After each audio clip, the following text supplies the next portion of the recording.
Even the most seasoned marketing pros fall into this trap.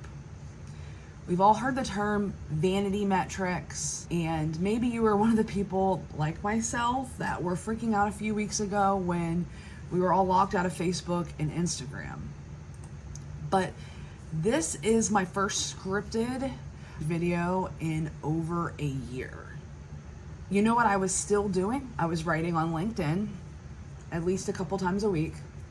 I was posting on my stories. I was creating social media content and reels, mostly for Instagram and Facebook, but some for TikTok as well. In fact, late last year, October, November, I had a LinkedIn post that I created off the cuff, and it reached over 40,000 impressions. Actually, maybe closer to 50 now that I'm thinking about it. It didn't lead to any clients though. I mean, I got some followers out of it, but no one even signed up for my email list. And it made me realize that I am spending too much time on social media. Even though I'm in marketing, it's not the place where I need to be spending most of my time. And I even announced that I'm stepping away from the Meta platforms on my socials last week. It felt like an experiment this last 6 to 9 months of all of the things that I tell my clients not to do. Showing up on social media, it made me feel like I was making progress promoting my business, but it really wasn't anything concrete or tangible. It wasn't stretching me. It wasn't having any sort of real impact on the people that I was trying to reach. I understand this from a professional standpoint, but it's another thing to experience this for myself. People go onto social media to be entertained. You know, it's TikTok, Instagram, Facebook. I personally show up for the memes, and that's about it. We're here to be entertained. And sometimes to get some education, but again, it's very surface level. It's not tangible, actionable things that you can take away. It's not like YouTube. People come onto YouTube, or at least I do. It's to be entertained to a point, but it's also to learn a new skill, to sharpen the skills I already have, get a result, maybe to learn something new about a topic. A lot of times it's not necessarily a topic related to my business, but sometimes it is. I started this YouTube channel back in November of 22, and I got 5 videos in, and even just 5 videos in, I was getting people who were inquiring for my services, for my client work. And I will say no other platform has had that quick of a turnaround of people being like, yes, I want to get on a call with you. And I do get that there are people who are doing super well on Instagram and YouTube. In fact, as I'm recording this in a little bit, there's going to be somebody who is doing a workshop on Instagram. And I'm not saying that that's not a way to get leads, but we don't know the context of the people who we are following who are telling us that they're successful at Instagram or Facebook or TikTok. We don't know if they have a team behind them making the content. We don't know how long it took for them to build up the followers when they started to see their first sales from social media. Did they get into that platform at the right time? A lot of times this happens. They get into a platform like TikTok or like Instagram before it was saturated, and they won't tell you that part of being successful on certain channels is due to timing. It's due to, in some ways, luck. Nobody wants to talk about that, but that is a factor. And I'm not saying that they're unethical or they're bad people, but we all need to understand there's context behind what we are seeing. And we don't always, and we'll probably never always know the factors that led to that success or the factors that are beyond our control. There's just certain things that we don't control. We don't understand the algorithms 100%, and that's by design. So if you are seeing follower growth, but maybe not an increase in notifications on Stripe or discovery calls booked, it's not necessarily anything that you have done wrong. And I would say the same for myself. I think that my main issue with focusing that predominant marketing energy on social media is like I said, you're feeding an algorithm. You have to constantly be creating content, but you're not building anything that's for yourself. You know, sure, you can have a really cute, aesthetic, branded Instagram grid, but they're not going to show those old posts to anyone anymore. And yes, YouTube that we're on right now and the Google SEO for your blogs, those are also subject to algorithms. But I will say, at least when you create on your own website, like a blog post or a YouTube video or something to that effect, that will still be shown by those algorithms as long as it's relevant to the person months or even years later.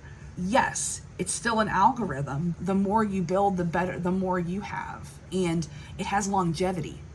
When you create an opt-in, that lives on your website for months or years, and it can still be searched.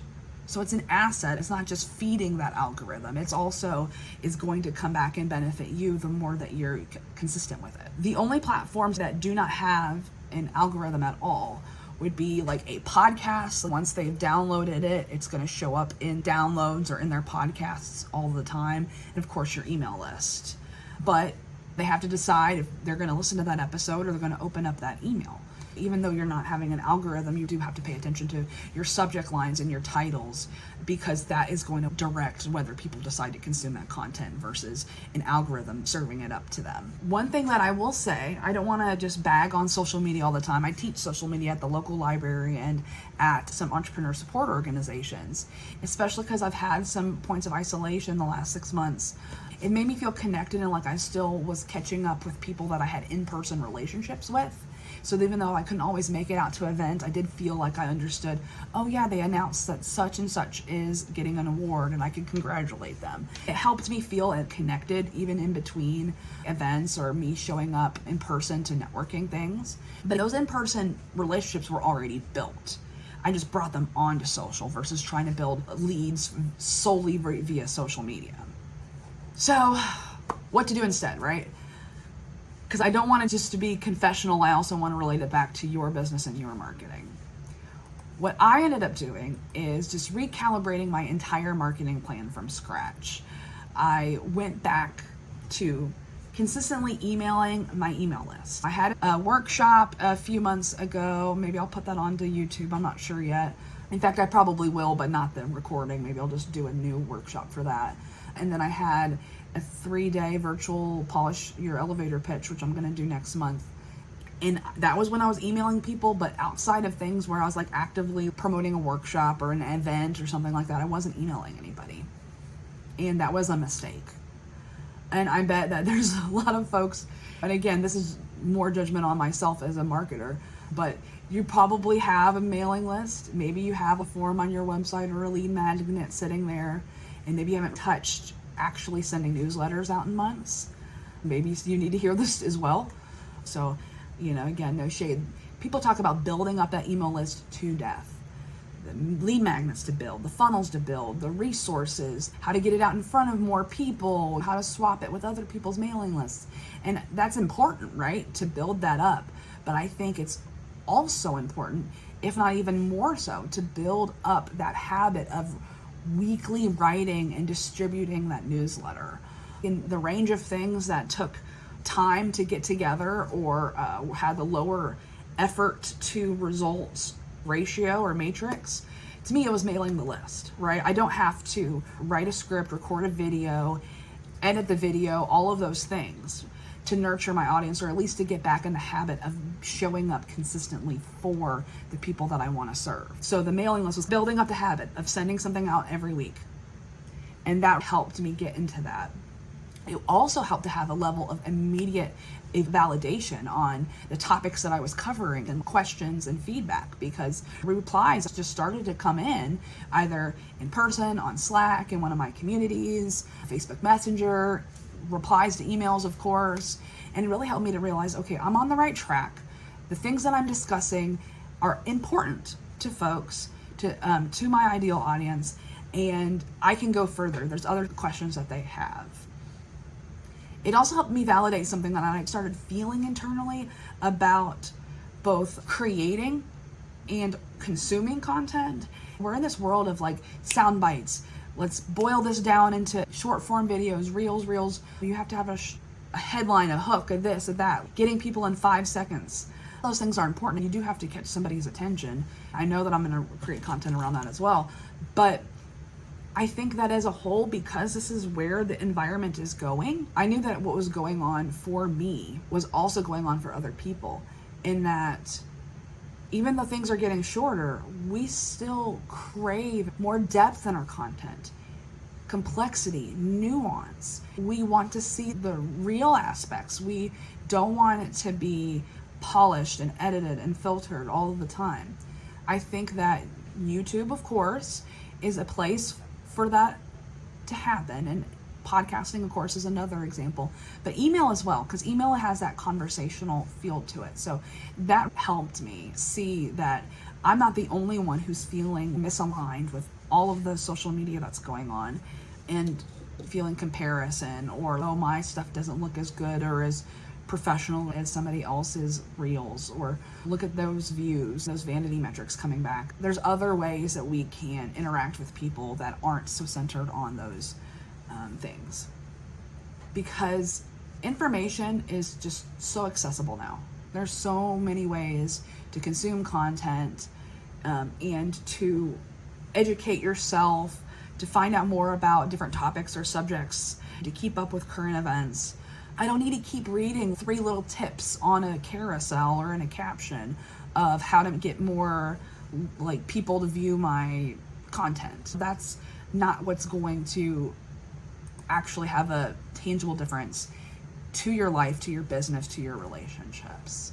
I want the context to the education, the context to your storytelling, and just looking behind those carefully constructed narratives that we all feel like we have to put on as business owners, as creators, in order to grow, because we have to appear credible to people, but we also have to be vulnerable. And how do you stay aligned to what makes sense to reveal about yourself and your story? And then I feel that consistency is hard to do when you're neurodivergent, or if you're in a stage of business where you're just hustling and doing whatever you can to get to the next client, the next speaking engagement, the next, I just need 3 more people to sign up for my freebie or my workshop or whatever that is. And then the projects that you want to do or that you know will have more longevity, they're just so more numerous than you could even hope to do, right? In a year, a quarter, a month.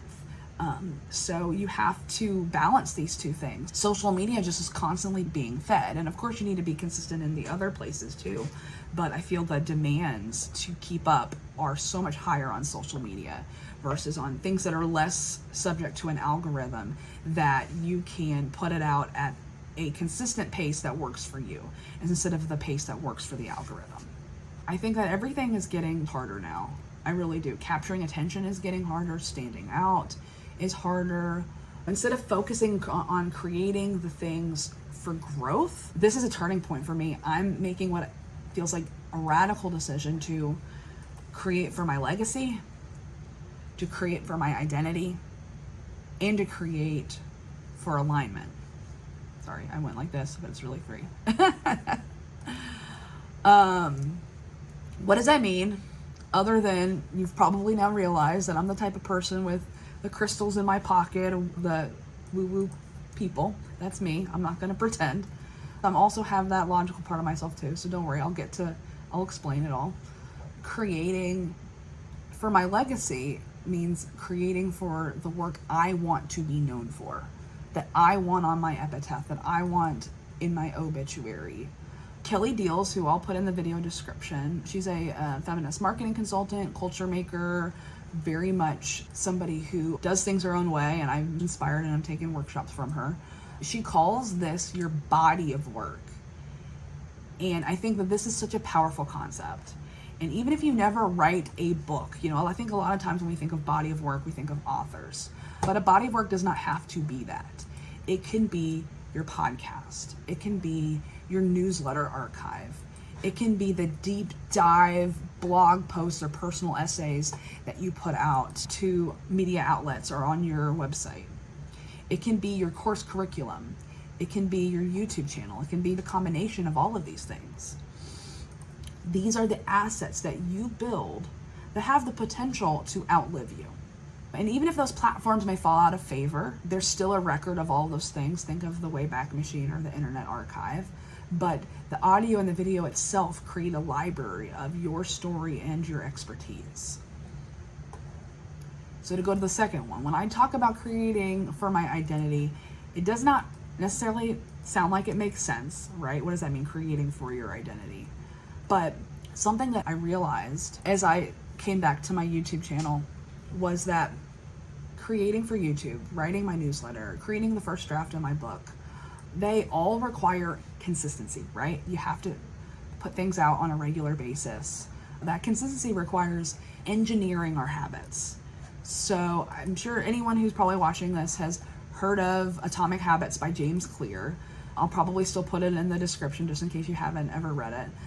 There's so much to take away from it. I don't want to go into too much about it, but I will say there's a quote that he said in a podcast that's always stuck with me and just makes me think. And he says that every action you take is a vote for the type of person you are. Whoa. Truth bomb, right? It's like, oh my goodness. And that in itself, I think, says a lot about creating for your identity. But for me, in more concrete terms, I'm like, you have to change your identity before you change the habit. But the habit has to reinforce the identity as well. So if you are, instead of saying, I want to be an author, I am an author. What do authors do? They draft books, they complete them. Authors write every day, or at least edit or do something towards their manuscript every day. So in order to reinforce that identity, I need to be writing daily or have a weekly writing or page goal for the days that I have my son. This also goes into like my role and identity as a YouTube creator, and it's what's bringing me back here, because I think that after the 5 videos, in my head, I made this thing. I can't claim the identity of being a YouTuber or YouTube creator because I've only created 5 videos. I don't have a big channel. It's fine for everyone else, but for me, I can't call myself that if I don't have certain external metrics that I can point to show, yes, I am a YouTube creator. Yes, I am an author. Does anyone else feel like this thing? But it also, that lack of that identity, or not feeling like I was allowed to call myself that, it made that identity so aspirational that I didn't feel ready yet to even put anything out. I stopped taking that action and the habit was gone. In fact, I'm probably going to try to release these at some point, but I have 3 videos sitting on my hard drive that have been there since right when I was putting out stuff for my YouTube channel. All I needed to do for those videos was edit them and upload them. That was it. And I had already edited 5 videos before that, so it's not that I didn't know how to do it. It just felt intimidating to me. In hindsight, I had hit the messy middle. It wasn't novel to my neurodivergent brain anymore. So that's when the little mind gremlins crept in from a mindset point of view. That is another reason why I need to create for identity, is I need to create to reinforce the identity. So the third one is alignment, and it's something that I'm realizing is the most important way I can filter my decisions. Alignment is my word of the year for 2024 for good reason.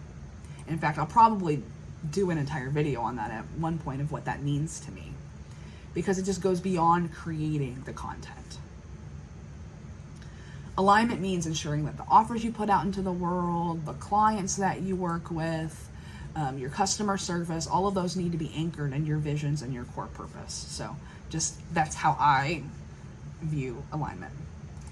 But for the purpose of this video and for content creation, alignment for me means it's not creating value for algorithms that extract our labor, and they're not offering us any engagement that we didn't have to pay for. Holding a place for my own story that doesn't boil it into just some key talking points that I use over and over again, or that are enough to fit into a 60-second reel. It means showing up in the places that I enjoy consuming and creating the kind of content that I know that I would also enjoy watching. So that's how I'm viewing alignment. It's showing up the places that I want to be in for me, not for what I think that I should be or I have to be in order to be successful. Thank you for being just so instrumental on this journey as I rediscover my voice and how I want to show up. This is the beginning of an experiment, so feel free to join me.